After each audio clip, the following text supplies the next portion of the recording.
大家好啊！今日係6月9號，歡迎收睇贏馬強心針。咁嚟緊帶俾兩場6月10號跑馬地 C+3 跑道嘅精選貼士啊！咁照舊呢，我哋睇貼士之前，聽貼士之前呢，就回顧下我哋上一次俾貼士嘅結果先啦。交俾你啊，強哥。Hello， 大家好。咁我哋睇翻上次俾嘅貼士先啦。首先上次俾係第一場嘅1號、3號、12號、4號、6號，咁結果跑翻嚟係1號，第二名係平頭嘅，3號、8號，第4名係2號嘅。咁呢場我哋有條二重彩翻嚟嘅。第二場嘅精選係俾第10場6號、9號、8號、3號、2號，咁結果跑出嚟係8號、5號、9號、3號，咁我哋跑咗條位置 Q 啦，第1、第3、第4名嘅。如果幫到大家嘅，記得 like、share、subscribe 我哋，繼續支持我哋冇廣告咁樣出片。Thank you。好，咁我哋今次睇下兩場精選賽事啊。首先會係第4場4班1000米，咁我哋睇下步速先啦。首先呢場會放頭嘅馬運高咧有前速嘅，美麗登場次次喺谷草出閘都比較快嘅。咁新馬乾坤圈有啲全速啦，睇試閘。另外天火同人就冇以前咁快，不過我估計佢都係會係前置嘅馬啦。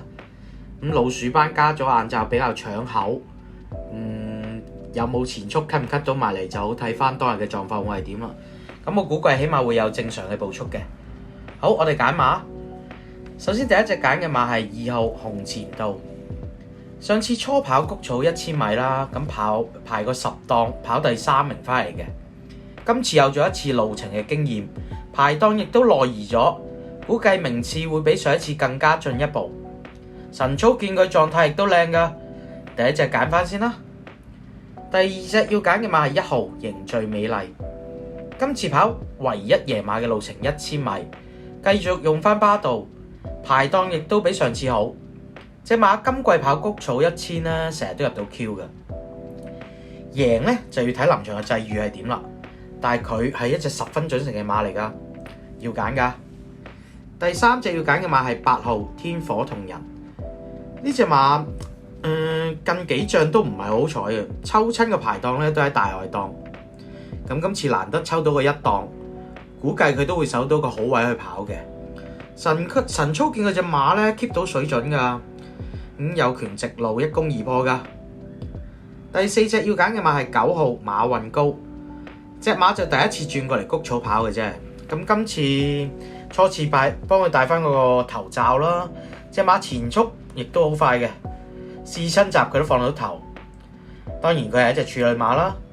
1000米谷草本身就利放頭嘅，咁佢成為半冷門要埋噶。好，最後一隻要揀就係5號美麗登場。睇翻前兩場啦，呢隻馬陣上係有啲自亂嘅，但係潘頓都肯繼續騎翻佢。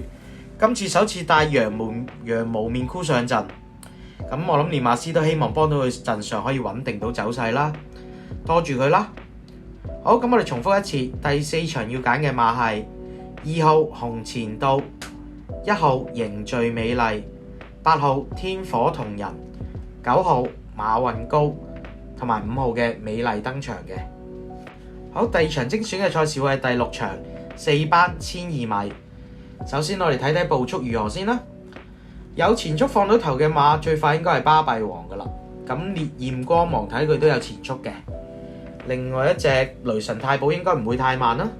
一馳千里就比較唔穩定嘅，咁估計步速都會係正常啦。好，咁我哋揀馬。第一隻要揀嘅馬係2號巴閉王。隻馬近4場都喺前3名，已經敲咗門幾次噶啦。睇翻上次輸俾星雲笑着啦，星雲笑着再出都贏，嗰組馬唔弱噶。今季仲未交代嘅馬，威哥一定搏俾你睇。今次仲抽到個2檔，好有機會打開勝門噶。第二隻要揀嘅馬係3號風采人生。上次留完鼻血初出，莫雷拉發揮一注嘅情況下，大勝翻嚟喎。今次繼續抽到個3檔。應該同上次嘅形勢差唔多嘅啫，可以照板煮碗啦。方仔爭緊冠，絕對唔會留手嘅。一定要揀翻啦。第三隻要揀嘅馬係4號日馳千里，呢隻馬今季係比較飄忽嘅。睇翻490場次啊，佢曾經跑過同程入 Q， 水準唔差㗎，都係潘明輝去騎。依家評分已經減到比上季贏馬嘅時候低㗎啦，依家減到54分。隻馬只要正常發揮，入到3甲一啲都唔奇㗎。第四隻要揀嘅馬係10號雷神太保。上場咧，潘頓轉彎嘅時候收慢咗隻馬，所以佢先會跑到咁後嘅名次翻嚟啦。睇翻佢操練一啲問題都冇嘅喎。今季其實隻馬都好準成㗎，經常喺前列翻嚟。今次潘頓換奧爾文一定會成為冷門啦，但係冷門唔好唔要佢啊！最後一隻要揀1號嘅維港激流。隻馬喺4班咧有啲着數㗎，佢係一筆好明顯嘅3、4班升降機嚟㗎啦。雖然今次抽到個12檔，但係佢本身都係一隻後上嘅馬，縮到最後直路同你爆一段，衝翻近一啲都唔出奇啊！拖埋佢啦。好，我哋重複一次第6場嘅心水啊。